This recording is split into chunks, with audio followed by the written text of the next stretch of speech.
मैं डॉक्टर मधुलता व्यास। मैं प्रोफेसर हूँ रेवाबेन पटेल महिला महाविद्यालय भंडारा में। मैं वहाँ पर हिंदी विभाग प्रमुख हूँ। सर, एक तरह से लॉकडाउन में कोई चीज़ बंद नहीं हुई है। शिक्षा का जो प्रयत्न है, शिक्षा जो है जो निरंतर विकास की ओर हमें ले जाती है, बौद्धिक विकास करती है, तो उसका क्रम टूटा नहीं है, क्योंकि क्रम लगातार बना हुआ है। और ऐसे में ये चीज़ें अच्छी हैं कि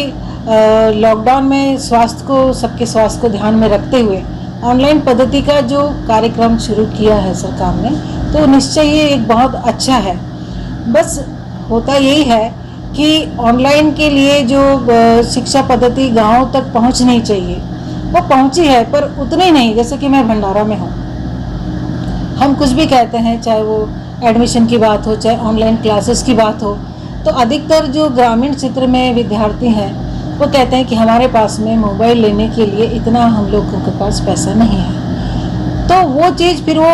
अपने किसी, जैसे उन्होंने अपने फादर का लिया है, किसी का लिया, तो अगर वो काम पे गए हैं तो वो जब वहाँ से लौट कर आते तब कहते हैं हमें मोबाइल दीजिए,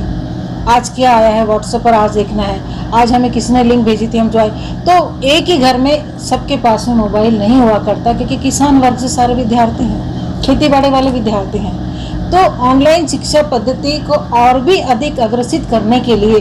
गांवों तक जो ये तांत्रिक विकास है, तकनीकी विकास है और जो संसाधन है, वो उसका कुछ ऐसी योजना होनी चाहिए कि प्रत्येक विद्यार्थी के हाथ में मोबाइल पहुंचे। इसके लिए अगर प्रयास हो जाता है तो मुझे लगता है कि निश्चित ही ये क्रम बहुत आगे बढ़ सकता है, क्योंकि रुका हुआ है काम यहीं पर। दूसरी बात मुझे जो लगती है कि ऑनलाइन पद्धति में विद्यार्थी अपने शिक्षक से उतना संतुष्ट नहीं हो पाते हैं, क्योंकि देखिए, पुस्तक में पढ़ाना, पुस्तक की ओर देखना, आंखों का व्यायाम होना और प्रसन्नता, मतलब टू वे जो कम्युनिकेशन होता है, जो समझदारी होती है, वो ऑनलाइन पद्धति में उससे विद्यार्थी जो हैं, जो गुरु और शिष्य के बीच जो एक तादात्म्य में एक जो प्रेम निर्माण होता था, वो प्रेम निर्माण नहीं हो पा रहा है, क्योंकि बच्चों के ऊपर में एक प्रकार का प्रेशर रहता है। घर में रहते हुए भी अभी इतने बजे की क्लास है, अब यहाँ है और बैठे रहना, और इतनी देर तक कंप्यूटर के सामने मोबाइल को लेकर के बैठे रहना उनके लिए थोड़ा सा हैक्टिक हो जाता है। और जितना रिलैक्स होकर के, जितना एक अच्छे तरीके से प्रसन्न मुद्रा में तो जिस तरह से कक्षा में बैठते थे उस प्रकार से तो नहीं बैठ पाते हैं। और मैं अधिकतर सुनती हूँ कि मैडम क्लासेस कब शुरू होंगी, हमें आपसे ही पढ़ना है, हमें आपको सुनना है। तो एक जो सुनने की प्रक्रिया जो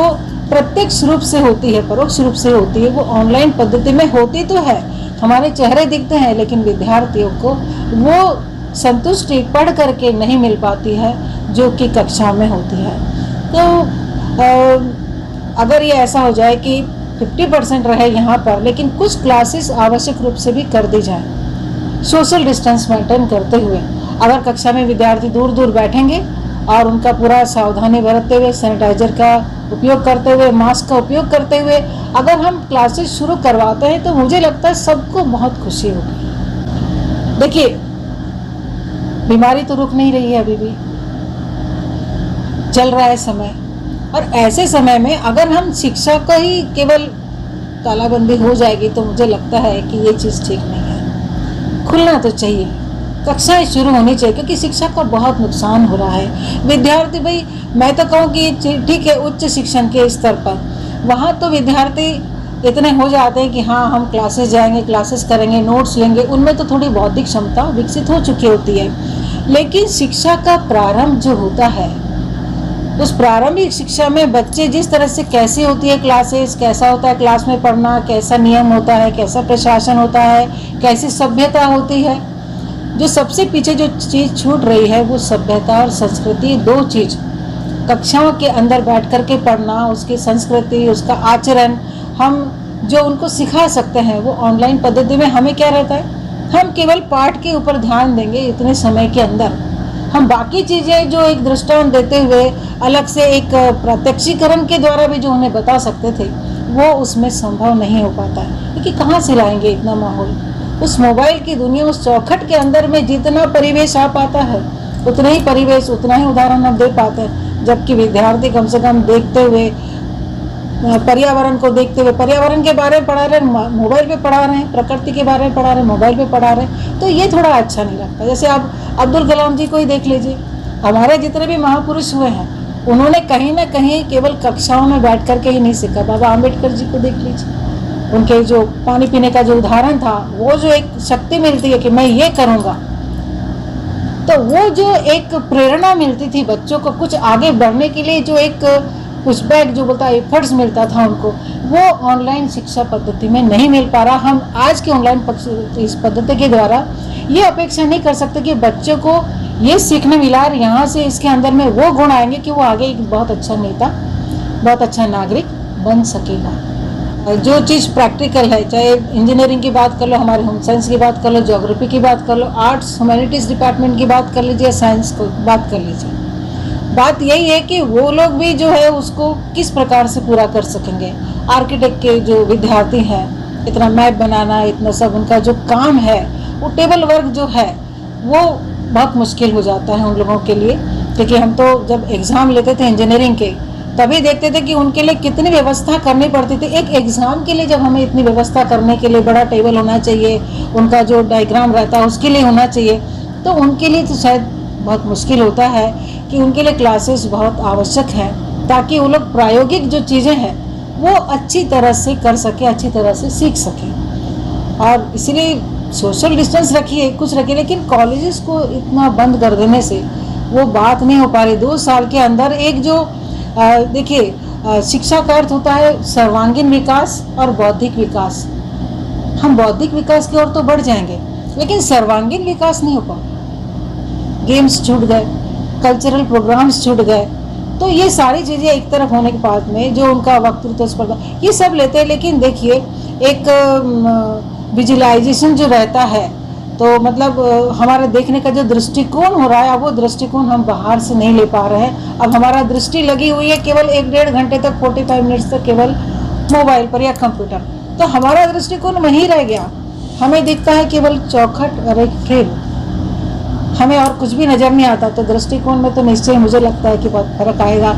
और इसीलिए इंजीनियरिंग के विद्यार्थियों के लिए तो मैं सोचती हूँ कि उनके लिए जो है कक्षाएं शुरू होना बहुत ज़रूरी है। सब चीज़ चल रही है, बाजार चल रहा है, भीड़ चल रही है, शादियाँ चल रही हैं, क्या नहीं हो रहा है मुझे बताइए, कहाँ क्या नहीं हो रहा? सब चीज़ तो शुरू है, फिर शिक्षा पर ही ये दबाव क्यों है? शिक्षा क्यों नहीं शुरू हो सकती? बच्चे बहुत पिछड़ जाएंगे।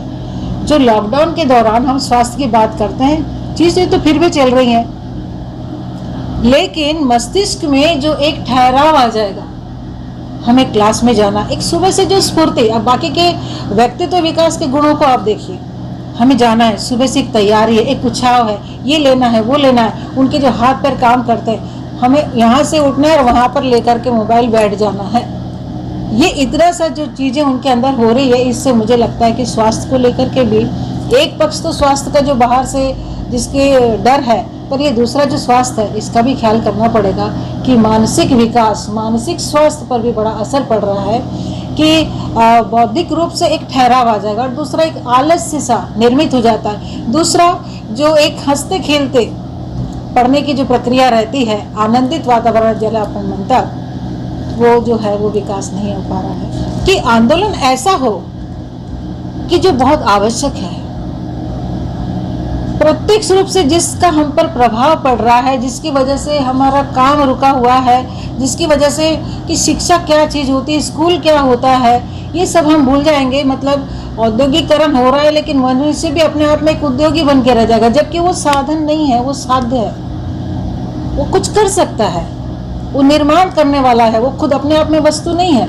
तो उसकी प्रक्रिया तो पूरी थम जाएगी। तो शिक्षा के लिए आंदोलन होना चाहिए। मुझे लगता है कि कॉलेज खोलो ये चीज़ें शुरू होनी चाहिए। मेरा तो ये अनुरोध है सरकार से कि देखिए, शिक्षा का जो वातावरण है उसको आनंदमय बना करके, बिना किसी डर के, आप नियम जिस तरह से सभी जगह पर लागू कर रहे हैं, इसके लिए भी आप नियम लागू कर दीजिए, पर शिक्षक से उसके विद्यार्थियों को छीना न जाए। मुझे ये छीनना लगता है, क्योंकि हम में एक जो तड़प है विद्यार्थियों से मिलने की, विद्यार्थियों को बताने की, एक जो उनको काउंसलिंग करके हम जो उनकी जो व्यक्तिगत प्रॉब्लम भी जो उनकी रहती है, उनको जब हम समझा सकते हैं, वो चीज़ इसमें नहीं होती। इसमें अपनी सीमाएं हैं, इसमें अपनी सीमाएं कि हमें इतने समय में क्लास लेनी, रिहा करनी है, लेकिन बच्चों को जो एक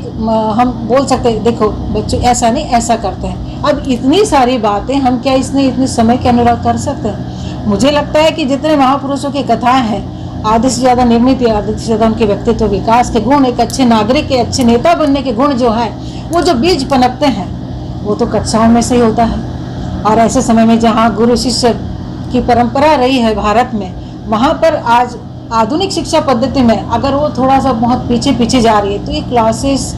बंद हो जाना मुझे ठीक नहीं लगता। मेरा ये अनुरोध है कि किसी प्रकार के नियमों को लागू करते हुए, बच्चों के स्वास्थ्य को ध्यान करते हुए इनको शुरू करवाया जाए तो निश्चय ही हमारा जो विकास है, शिक्षा का उच्च स्तर का विकास है, उच्च शिक्षा का विकास है, उच्च गुणों का, उच्च व्यक्तित्व का विकास है, वो कक्षा में ही निर्मित हो सकता है। तो गुरु और शिष्यों के बीच की इस दूरी को कम किया जाए और इस महाविद्यालयों को शुरू करने की कोशिश की जाए।